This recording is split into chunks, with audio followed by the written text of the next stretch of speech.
Hello everyone, welcome to Altcoin Alley. In this video, I will show you how to withdraw money from Tonkeeper.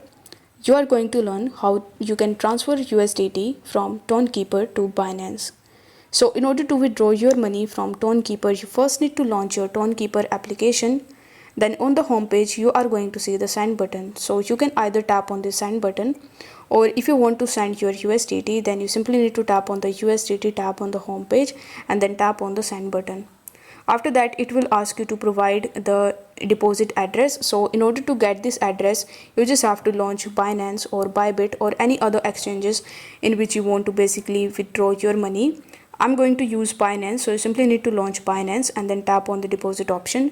Then select the deposit crypto option, and in the search bar you simply need to search for USDT.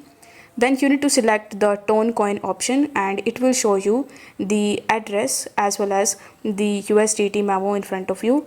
So you just have to copy these details from there and come back and paste these details into this section and press continue in the bottom.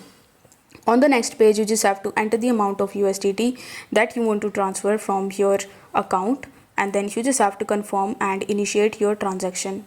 This way you will be able to easily withdraw your USDT from Tonkeeper to any other exchanges like Binance, KuCoin, etc. I hope this video was helpful, and if it was, then don't forget to like the video and subscribe to the channel. Thank you so much for watching.